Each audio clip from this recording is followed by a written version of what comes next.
بسم الله والحمد لله والصلاة والسلام على رسول الله وعلى آله وأصحابه ومن والاه، وبعد.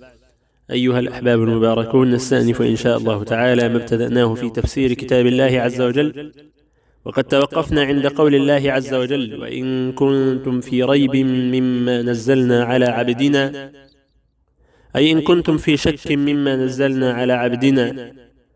قوله مما نزلنا فيه إثبات لأن الله عز وجل في جهة العلو سبحانه وتعالى، وهذا رد على من يقولون أن الله في كل مكان،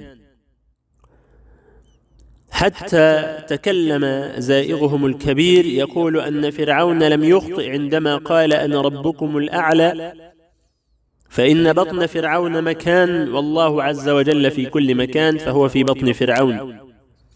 وما أخطأ السامري عندما قال هذا إلهكم وإله موسى، لأن بطن العجل مكان، فأصبح الله عز وجل موجودا في كل مكان، أي في بطن العجل، عياذا بالله مما قال هذا الزائر الكبير.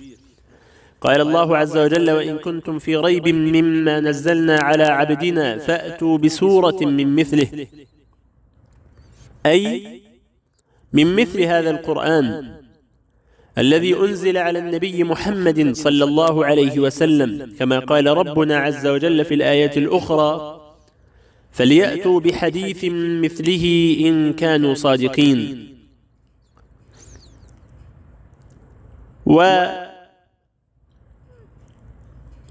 ويروى أن مسلمة لما قالوا له أرنا ما أتاك الله عز وجل من قرآن، وجعل يقول القائل له أين أنت من سبح اسم ربك الأعلى، عندما سمع الكلام الذي يقول ويدعي مسيلمة الكذاب بأن هذا قرآنا أنزل عليه، فقال له القائل لما سمع ما قال أين أنت من كلام ربك جل جلاله من قول الله عز وجل سبح اسم ربك الأعلى، فالقرآن ظاهر بين، كلام من حكيم خبير سبحانه جل جلاله. فأتوا بسورة من مثله وادعوا شهداءكم من دون الله، ادعوا من تعبدونهم من دون الله، وادعوا من تدعونهم مع الله عز وجل إن كنتم صادقين، فإن لم تفعلوا ولن تفعلوا، إذا لم تفعلوا ولن تستطيعوا أن تفعلوا، فإن لم تفعلوا ولن تفعلوا فاتقوا النار التي وقودها الناس والحجارة. الناس هنا لفظة عامة يراد بها التخصيص على الكافر وعلى العصاة الذين ثقلت موازين سيئاتهم، لكن وجودهم فيها إنما هو وجود مؤقت. ثم قال الله عز وجل: أعدت للكافرين ليكونوا خالدين فيها. هل أعدت النار للكافرين فقط؟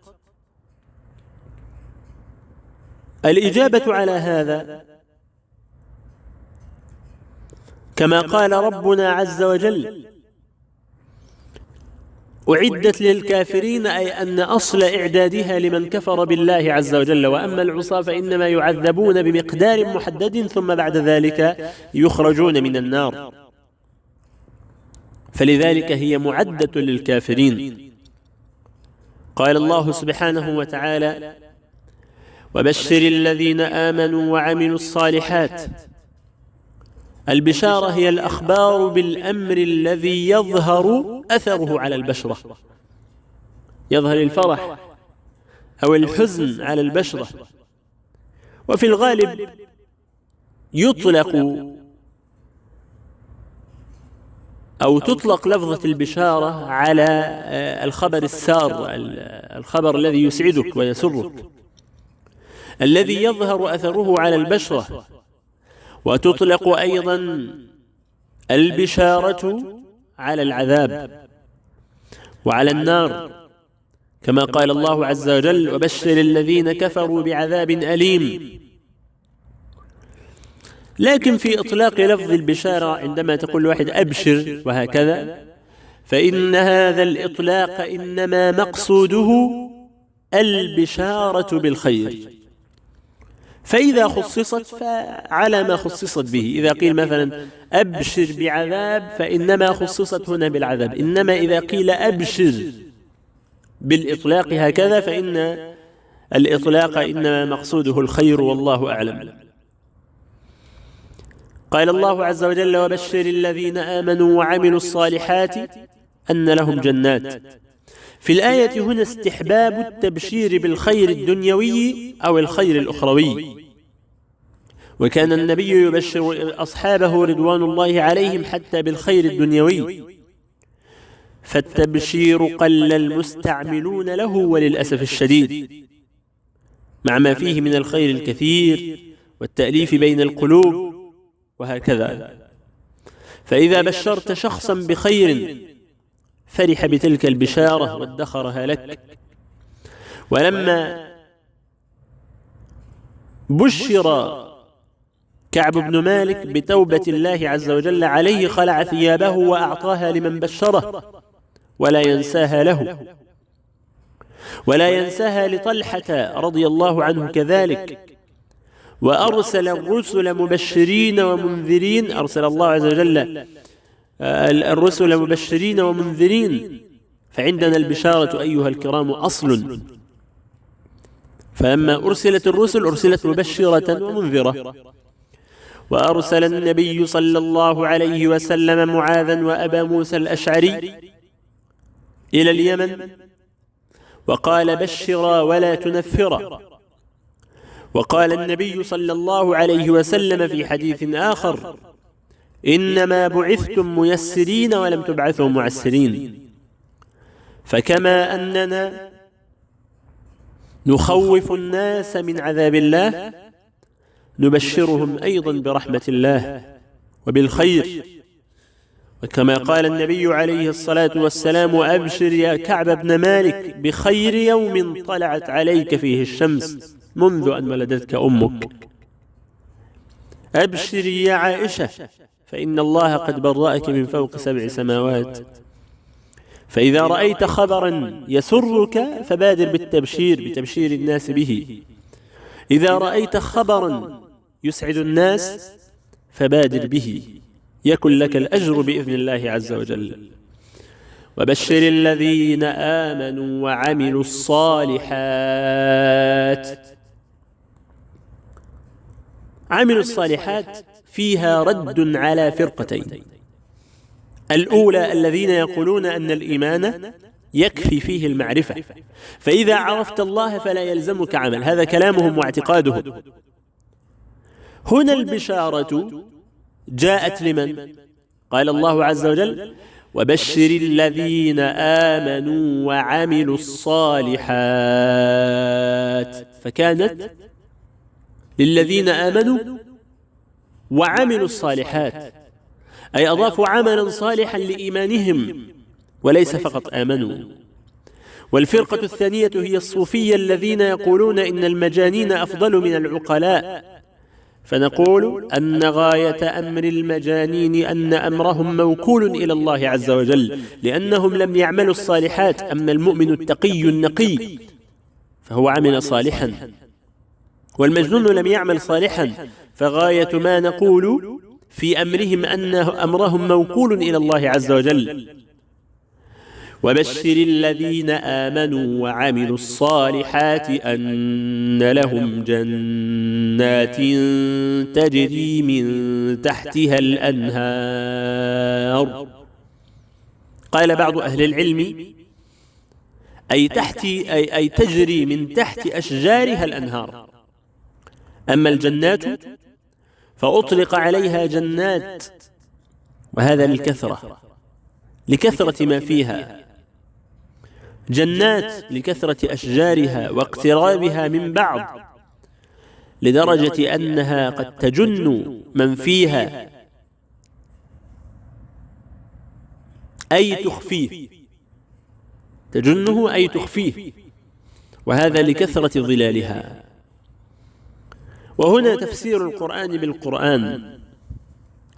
الأنهار هنا فسرت بآية في سورة محمد، قال الله عز وجل: مثل الجنة التي وعد المتقون، ما حالها؟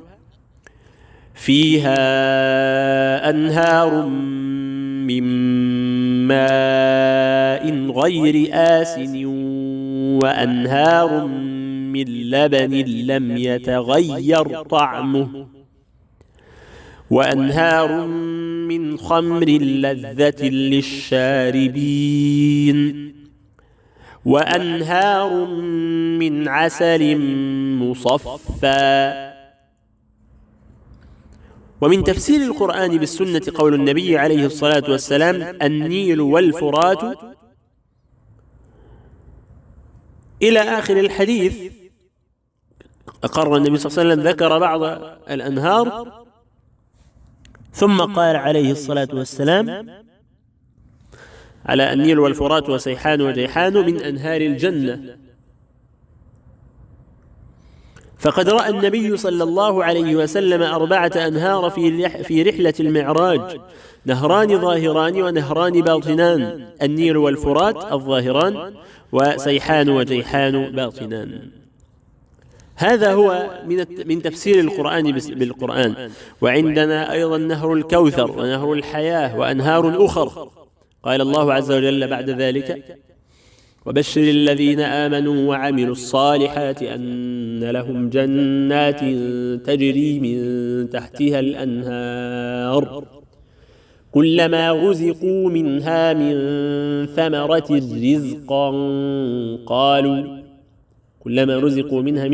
رزقا قالوا ماذا قالوا؟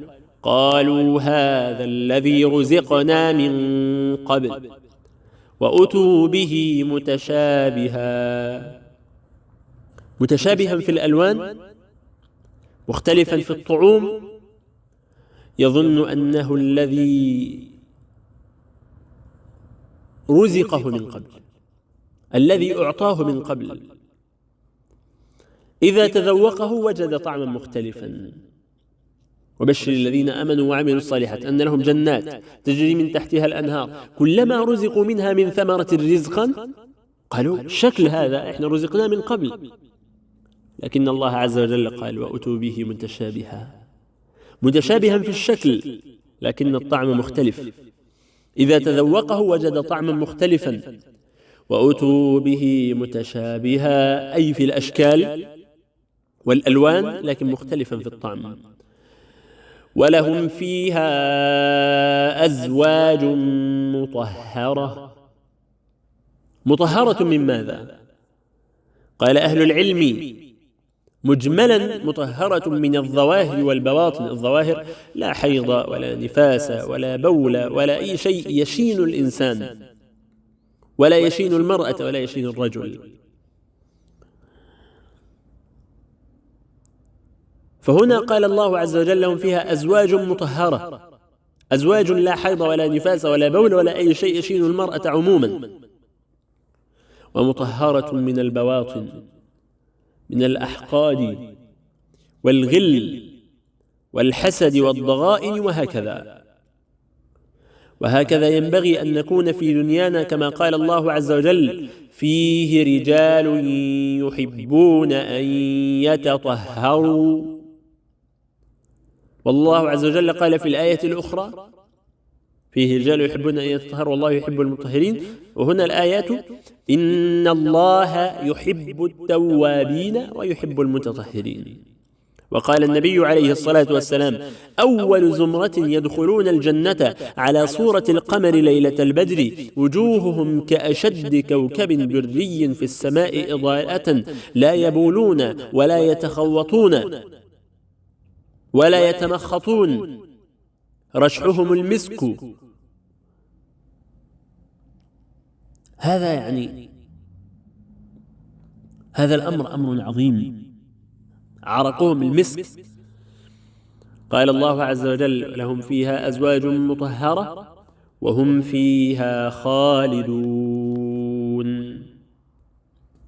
لا يموتون ولا يخرجون من هذه الجنة العظيمة، وهم فيها خالدون، كما أخبر النبي عليه الصلاة والسلام أن الموت يكون على صورة كبش ويذبح على قنطرة، ويقال: يا أهل الجنة خلود فلا موت، ويا أهل النار خلود فلا موت. ثم قال الله عز وجل: إن الله لا يستحيي أن يضرب مثلا ما بعوضة فما فوقها. ورد ذكر سبب لنزول هذه الآية،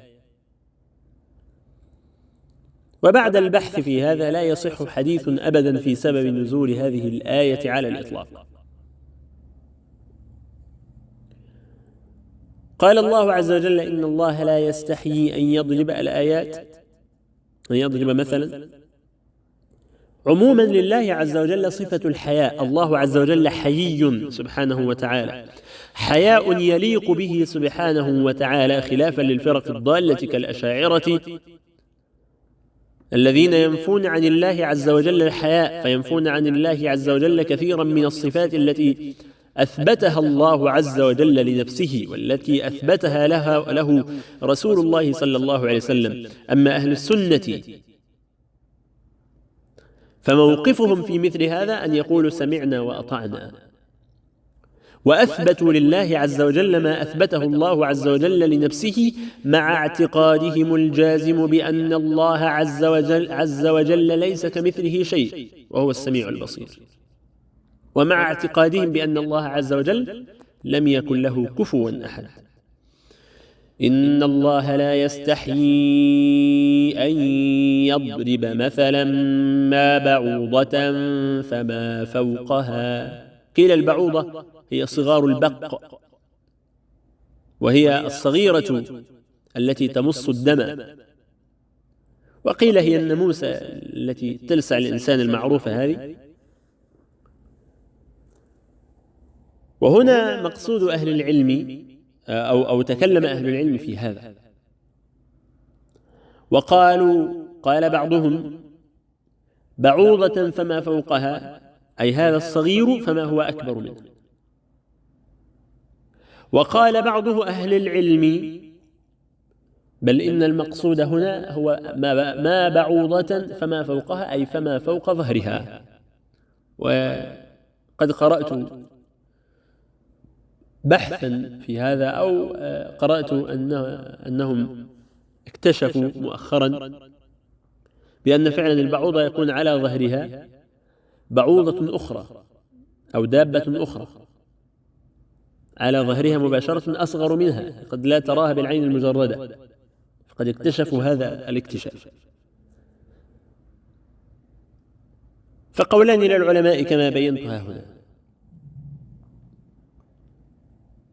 كان أهل الكفر يقولون: ما هذه الأمثال التي أوردها الله عز وجل في القرآن، وكانت تلك إجابة عليهم، فهو سبحانه وتعالى يضرب الأمثال كما شاء لحكم يعلمها. وقد ضرب الله عز وجل مثلا بالبعوض، وضرب مثلا بالذباب، كما قال الله عز وجل: يا أيها الناس ضرب مثل فاستمعوا له، إن الذين تدعون من دون الله لن يخلقوا ذبابا ولو اجتمعوا له، إلى آخر الآيات.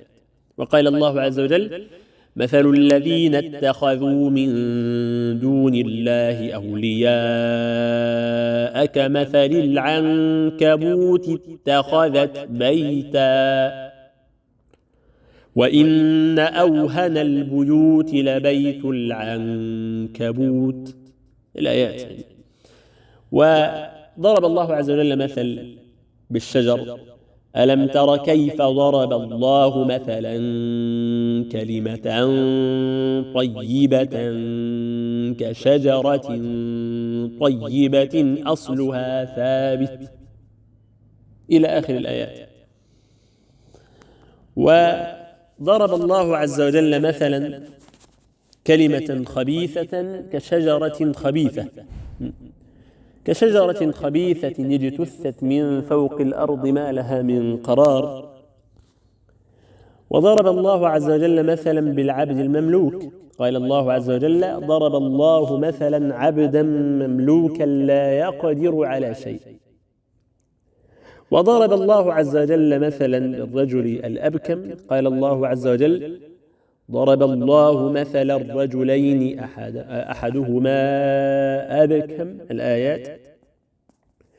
وضرب الله عز وجل مثلا بعبد له شركاء متشاكسون. وضرب الله عز وجل مثلا بالريح التي فيها صر. وضرب الله عز وجل مثلا بالكلب، العالم الذي علم العلم الشرعي وانسلخ منه فمثله كمثل الكلب، الآيات. وضرب الله عز وجل مثلا للعلماء العالمين غير العاملين، كما قال الله عز وجل: مثل الذين حملوا التوراة ثم لم يحملوها كمثل الحمار يحمل أسفارا. وضرب الله عز وجل مثلا بالأنعام: إنهم إلا كالأنعام بل هم أضل سبيلا. ووجه ضرب المثل هنا في هذه الآية بالبعوضة، قالوا هي مثل الحياة الدنيا، طالما أنها جائعة تعيش، ولكنها إذا سمنت ماتت. فهكذا الحياة الدنيا. قال الله عز وجل: حتى إذا أخذت الأرض زخرفها وزينت وظن أهلها أنهم قادرون عليها أتاها أمرنا ليلا أو نهارا فجعلناها حصيدا كأن لم تغن بالأمس. كذلك نفصل الآيات لقوم يتفكرون. وقال الله عز وجل: حتى إذا فرحوا بما أوتوا أخذناهم بغتة وهم لا يشعرون فقطع دابر القوم الذين ظلموا والحمد لله رب العالمين. كما قال الله عز وجل: سنستدرجهم من حيث لا يعلمون. فأما الذين آمنوا فيعلمون أنه الحق من ربهم، هذه الآية: فأما الذين آمنوا فيعلمون أنه الحق من ربهم، أي هذا المثل حق من ربهم. بسبب هذا المثل المضروب فيصدق المؤمنون ويزداد المؤمنون إيمانا وتصديقا، يزدادون إيمانا وتصديقا. هذا حال المؤمنين، يصدقون ما أمر الله عز وجل به. وأما الذين في قلوبهم مرض فكما قال الله عز وجل: فزادهم رجسا إلى رجسهم وماتوا وهم كافرون. يقولون متحيرين مترددين: لماذا أنزل الله عز وجل هذا المثل؟ ماذا أراد الله به؟ يقولون متحيرين مترددين: لماذا أنزل الله هذا المثل؟ كما قال الله عز وجل: يضل به كثيرا ويهدي به كثيرا. هل الله قائله؟ قال بعض أهل العلم: نعم، الله تعالى هو قائله. فبعد سؤال الكفار ماذا أراد الله بهذا مثلا، قال الله عز وجل: قل لهم يا محمد: يضل به كثيرا ويهدي به كثيرا، كما ورد في سورة المدثر في شأن خزنة النار: وما جعلنا أصحاب النار إلا ملائكة وما جعلنا عدتهم إلا فتنة للذين كفروا ليستيقن الذين أوتوا الكتاب، الآيات. فقال الله عز وجل: عليها 19 خزنة النار. فيقول أهل الكفر: كل 1000 منا يقتلون واحدا ونحتل الجنة والنار بالقوة، فيفتنوا بمثل هذا ويظن أنهم يقدرون على خزنة النار، فيقول كل 1000 يأخذون واحد ونسيطر على الجنة وتكون لنا. قال الله تعالى: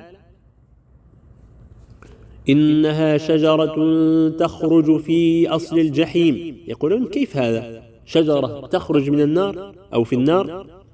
فلا يصدقون. وهذا دليل عندهم على أن القرآن غير صحيح. فيقول لك القرآن يقول شجرة بتخرج من النار، فكيف تنبت شجرة في وسط النار؟ هذا لا يعقل. ففي مثل هذا يزداد الذين آمنوا إيمانا ويرتاب أهل الكفر والطغيان الذين ختم الله على قلوبهم. قول ثاني من أقوال أهل العلم أن الكفار هم الذين يقولون ماذا أراد الله بهذا مثلا يضل به كثيرا ويهدي به كثيرا. وقول ثالث لأهل العلم أن المؤمنون يقولون هذا وهم ضعفاء الإيمان. والجمهور على أن القول الأول هو الأصح، أن الله عز وجل هو الذي يقول لهم هذا، يقول يا محمد قل لهم هذا، فقال لهم هذا يضل به كثيرا. هذا معتقد أهل السنة خلافا للمعتزلة الذين يقولون أن الله عز وجل لا يضل أحدا ولا يهدي أحدا، ولكنه عندهم كالطبيب الناصح ينصح فقط. وعليهم رد كثير من الآيات، وقد تناولنا هذا المبحث وأجبنا عليه في محاضرات العقيدة، وليس هذا المجال للإجابة على مثل هذه الشبهات. وكما قال الله عز وجل ويضل الله الظالمين ويفعل الله ما يشاء، كما قال تعالى يضل من يشاء ويهدي من يشاء. نقول في خطبنا ومن يضلل الله فلا هادي له، وكذلك ومن يضلل فلن تجد له وليا مرشدا. إذا كان أمر الهداية إليكم فلم تقولون اهدنا الصراط المستقيم؟ أفرأيت من اتخذ إلهه هواه وأضله الله على علم وختم على سمعه وقلبه وجعل على بصره غشاوة فمن يهديه من بعد الله؟ قال الله عز وجل وما يضل به إلا الفاسقين الخارجين عن الطاعة، وأصل الفسق الخروج عن الطاعة. وقد يكون الفسق كفرا إذا كان فيه خروج أو مصاحب للخروج من التوحيد إلى الشرك بالله عز وجل، وقد يكون معصية مثل غض البصر أو أي شيء، كما كان حال فرعون فاستخف قومه فأطاعوه إنهم كانوا قوما فاسقين، وهنا الفسق هنا معه الكفر. قال الله عز وجل وأما الذين فسقوا فمأواهم النار كلما أرادوا أن يخرجوا منها أعيدوا فيها. وقال الله عز وجل والذين يرمون المحصنات ثم لم يأتوا بأربعة شهداء فاجلدوهم 80 جلدة ولا تقبلوا لهم شهادة أبدا وأولئك هم الفاسقون. هنا لا يصل الأمر للكفر، وإنما ارتكبوا كبيرة من الكبائر أوقعتهم في هذا الأمر، فكانوا فاسقين لارتكابهم الكبيرة من الكبائر. وقد قال النبي صلى الله عليه وسلم سباب المسلم فسوق، ثم بين الله عز وجل بعض صفات المنافقين الذين ينقضون عهد الله من بعد ميثاقه. ما عهد الله عز وجل هنا؟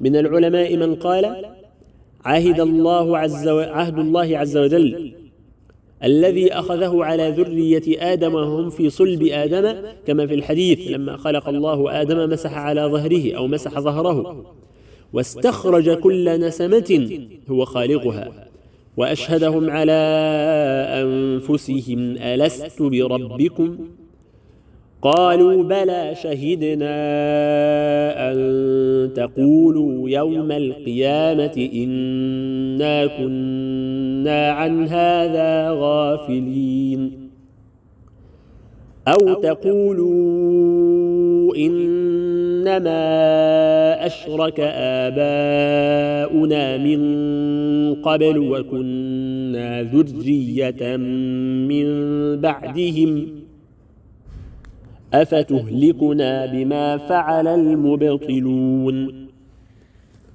الآيات كما هي مبينة هنا. ومن العلماء من قال العهد هو الذي أخذه الله عز وجل عليهم، أي على ألسنة نبيهم عليه الصلاة والسلام.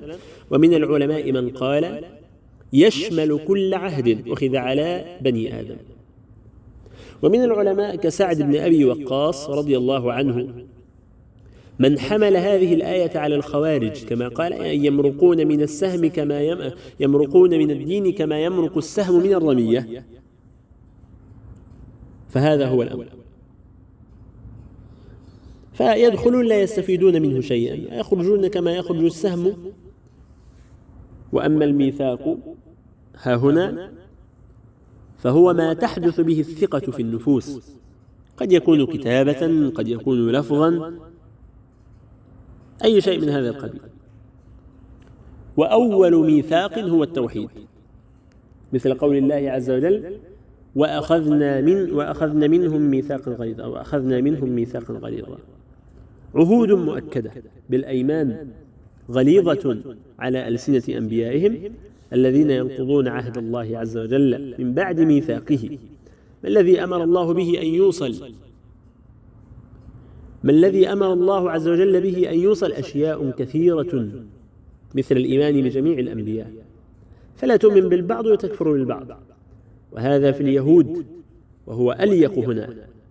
وإذ أن اليهود كانوا في المدينة والسورة مدنية فهم آمنوا بموسى ولم يؤمنوا بالنبي صلى الله عليه وسلم. فقال الله عز وجل إن الذين يكفرون بالله ورسله ويريدون أن يفرقوا بين الله ورسله ويقولون نؤمن ببعض ونكفر ببعض ويريدون أن يتخذوا بين ذلك سبيلا أولئك هم الكافرون حقا وأعتدنا للكافرين عذابا مهينا. عبادة الله كما أمر الله عز وجل بالأرحام أن توصل، وهكذا أمور كثيرة جدا. ويفسدون في الأرض، أعظم صور الإفساد والفساد هي الشرك بالله عز وجل. الله عز وجل نهى عن السرقة فيفسد الإنسان بأنه يظل يسرق. الله عز وجل نهى عن السرقة، يظل الإنسان يسرق ويخرب الدنيا ويفسد في الأرض بسرقته. هذا هو الحال وهذا هو الأمر. الله عز وجل قال الذين ينقضون عهد الله من بعد ميثاقه ويقطعون ما أمر الله به أن يوصل ويفسدون في الأرض. يفسدون بالسرقة، يفسدون بخراب كل شيء وإخراب كل شيء. كل أمر نهى الله عز وجل عنه يخربون به، وهذا هو الإفساد. الذين ينقضون عهد الله من بعد ميثاقه ويقطعون ما أمر الله به أن يوصل. أمر الله بالأرحام أن توصل فيقطعون الأرحام، فكل هذا إفساد في الأمر. نهى الله عز وجل عن الخمر أن تشرب، يشربون الخمر، وهكذا. لذلك نرى أهل الشرك أشد الناس إفسادا في الأرض، يشربون الخمر، يزنون، ما عندهم حدود للمحرمات، يأكلون النجاسات كالخنازير وغيرها، كل هذا عياذا بالله. أولئك هم الخاسرون دنياهم وأخراهم. وهذه الآية نبهت على الوفاء بالعهد، وهذا من محاسن ديننا الوفاء بالعهد حتى مع الكفار. يا أيها الذين آمنوا أوفوا بالعقود. وفي هذه الآية أيضا رد على المعتزلة الذين قالوا إن الله عز وجل لا يهدي أحدا ولا يضل أحدا ويخرجهم من الظلمات إلى النور بإذنه ويهديهم إلى صراط مستقيم. آية هنا واضحة. والحياء لا يأتي إلا بخير، والحياء شعبة من الإيمان. وإن مما أدرك الناس من كلام النبوة الأولى إذا لم تستحي فاصنع ما شئت، لكن لا يمنعنا الحياء عن الفقه في الدين. قالت عائشة رضي الله عنها رحم الله نساء الأنصار لم يمنعهن الحياء عن التفقه في الدين. قالت أم سليم يا رسول الله إن الله لا يستحيي من الحق، فغطت أم سلمة وجهها، غطت أم سلمة وجهها وقالت تربت يمينك يا أم سليم، أو تحتلم المرأة؟ فقال النبي صلى الله عليه وسلم بل أنت تربت يمينك، بل أنت تربت يمينك يا أم سلمة، فبما يشبهها ولدها. وعلى هذا كثير. وجاء عبد الرحمن بن أبي بكر رضي الله عنه إلى السيدة عائشة بنت أبي بكر وزوجته عائشة بنت طلحة، وكان في عنفوان الشباب، وكانا صائمين، فقالت يا عبد الرحمن ما يمنعك أن